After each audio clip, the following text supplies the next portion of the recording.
I always have been a part of it, and I actually, in my younger years, worked right in the surf with my chest waders on and helped harvest it and the whole process right through to the selling of it. It was always intriguing for our guests that were looking at the lighthouse and come out on the shore and then want to talk to us. Can we please excuse us if we ask what you're doing here? Well, I said, we're simply gathering Irish moss. Well, what's that Irish moss used for? They always had that question. What do you do with it? Well, when we told them they're eating it in ice cream, their eyes popped open and their chins dropped. They never realized that. Yeah, they couldn't believe they were eating it.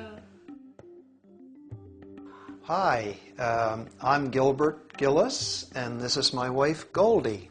We're here doing an experience, and we call our experience Seaweed Secrets. We just love meeting people and telling them all about the harvesting aspect of the moss, the fishing of the Irish moss, the history of how it all started. We have a marine biologist or botanist that comes and gives a wonderful presentation of the properties of all these sea plants. Smell that. I want to hand that around and smell it. It is the only seaweed in the world that I've ever, and I've been all around the world, that has that kind of perfume. It's nice at this stage. As that plant dries, that plant will fill this whole big boat shed with the smell of that perfume as it dries. And after a while, it gets like really overpowering. This all started around the year 1945. In fact, that was the year the old moss warehouse was built here on the tip of the Point Prim here. They didn't know what Irish moss looked like. They didn't know it existed on the shore hardly. And so the buyer took the fisherman out on the shore, and he picked up a big tassel or cluster of Irish moss off the shore, and he held it up and he showed it to the boys, and he says, "Boys, this is what we're looking for." Basically, three different methods of harvesting Irish moss, you know, on the island here.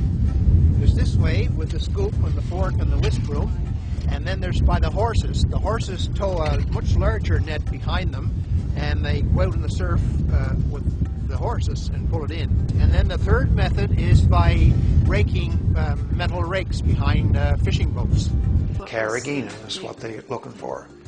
And as you know, ice cream is a big user of it, and a lot of food products. And not only that, it's used in making toothpaste, shaving cream, certain brands of beer, paint medicines, the paint industry. Many, many uses. An aftershave, and it's wonderful for your skin. It moisturizes your face, you know, after a shave.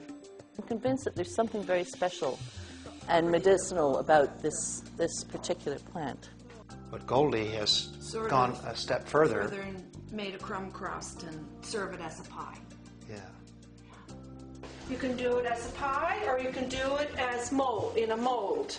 It's an old Gaelic or Scottish recipe that my mother inherited from my grandmother. And in the wintertime, we'd often have Irish moss blanc-la-mange pudding. We've always been involved in tourism because we've always rented cottages. And now we have our beach house just down back there, and it's 4-star oceanfront.